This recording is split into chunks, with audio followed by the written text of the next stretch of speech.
Hello, right, I need to do a video on Niurdu and setting her up and what you should have in the box and all the other little bits and pieces, so here we go. So this is of course the box. You'll find on the front will be a sticker in this bit and a bit on the side telling you what number you are.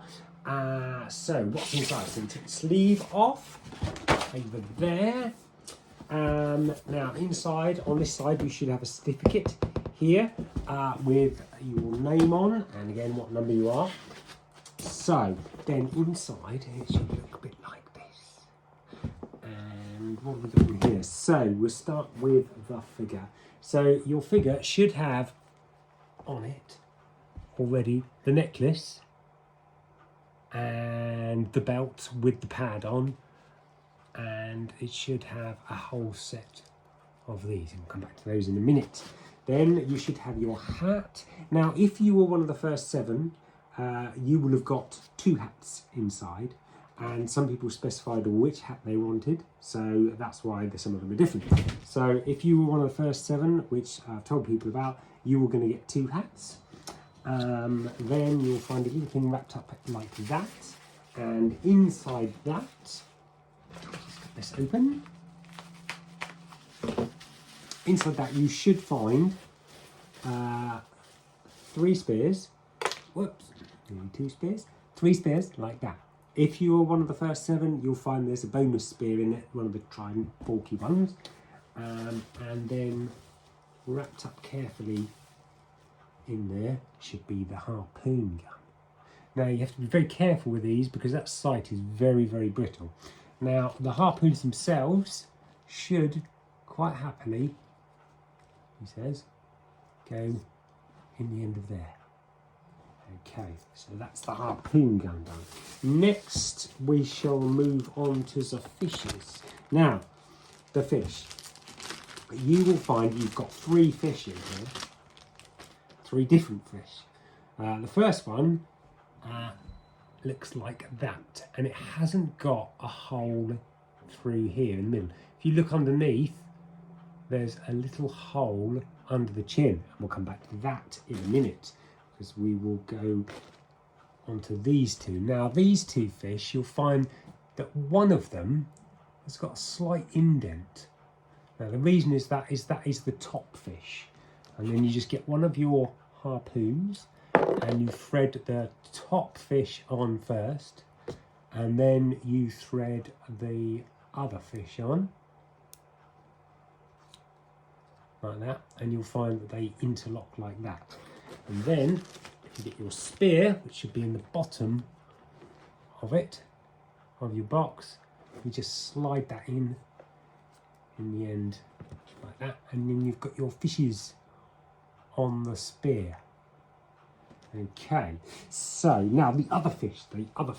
So the other fish, as you, I don't know if you can see on here, it's got a little tiny hole under the bottom of the chin. Now in, he says, in one of the other bags, no, in the fish bag, you will find, this we haven't got one, you'll find that you'll get a little hook that looks something like that. It's tiny thing. And that, you can bend them and it just hooks under the chin, like that. So you find the ones in the bag have got a little loop, and then they will hang on here. That one will hang on there like that. Okay, so that's the fish done. Next we shall move on to this little bag. So this little bag, inside this little bag, you have got the harpoon string, like that, with 2 clasps on the end. Now if this has come undone, it's really not that difficult to thread. But what I do is I just take it all out, wrap it round my hand, and then I slide the little ring over the top and then pull and sort of wrap it over the top to get it to hang like that. But they should be all right. And again, that fits on the belt. Next is you've got a tiny little charge. And again, that's got a little hook on it, a little eyelet on it. Then there's 2 gas mask refills, and they also hang on the belt. And then you've also got a canister, a spare canister for the harpoon, which fits on the belt. Now, to get them on the belt is a little bit fiddly. These clasps, they're it's going to be very hard to show you, but these clasps, all you've got to do, can I show you, is if you'll notice on the back of them, they've got like a little tiny bit that sticks out, and all you do, he says, is push it up, pull it up, and you'll be able to hook bits onto the belt like this. Okay, so hopefully you can see them there. So that's hooked on all the way round there. Okay, so that's that bit done. Next is a little bag that's caused confusion, is the gas mask. So here's your gas mask. Now in the gas mask bag, you've got your gas mask, and we'll do that in a minute, but you've also got this little tiny magnet. And everybody's gone, well, what's the magnet for? What's the magnet for? Well, the magnet is for the purpose of this. So on the back of the cape, or on the cape, I wanted you to be able to, like when she's not got one of her hats on, to be able to put it behind her. So what you do is you take your cape, and you just literally get whatever hat you want, and it goes on like that. So you just pop it on. You can move it up and down in any place you want it, and then what it also does, which I really quite like, is it gives a little bit of weight to the cape, and makes it sit much nicer on the head, which is quite cool. Now the gas mask. The gas mask, so these bits here have got a piece of wire inside, so you can bend them, so you still want to be careful. Now the actual way of putting it on her, the best way of putting it on is, because it's not the easiest mask to put on, is if you lift it up from the back, lift all those sort of feathers up from the back, like that, and then you can push it against their head and pull those over the back. It's quite stretchy, this stuff, so it should be all right. Now, the other thing is, if your gas mask doesn't fit. Now, this can happen because this is a cast. So the gas mask part is a cast. The other bit's a print, but this is a cast.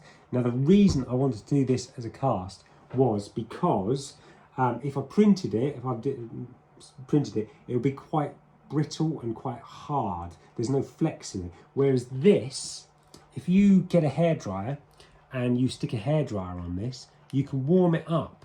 And if you warm it up, you can actually mould it almost to the head. This is why I use this resin, because it's so malleable when it's warm, and it will stay in that place. Now, this bit of cloth is stuck on pretty well on the back. If you have any problems with the gas mask, just let me know and I will sort them out. What else is in the box? I think that's it. Yeah, that's it. But if you've got any questions about your figure that I haven't covered in this video, do let me know. And yeah, I'll just crack on. What's next? What's next? What's next is always exciting. What's next? Hopefully, what's next is something that I've wanted to do for many years. I love army building. I love troops. I was a massive collector of Star Wars. Those who remember me back in the day knew that I had quite a few sand troopers and stormtroopers and anything you could army build. So I want to have a little bit of an army building figure. So I'm going to start working on what's called a what's called an IDEX trooper. So the IDEX trooper are like the military might, basically, that cover the planet. They are the law enforcers, and I'm quite excited about them. So I'll show you a little sneaky peek. So this is, so in the story, there's one particular unit that you follow, and there's I think, what was there, 6 in a unit, 6 or 7 in a unit, I can't remember. But this particular unit is the one that you follow, and this is one of this is the beginning. This isn't the finished product. This is the beginning of one of the characters. So this is the start of her, and this is the start of the armour. I've got a lot of work to do, but yeah, so it's coming along. Yeah, any questions, just ask. Thanks for watching. See you later. Bye.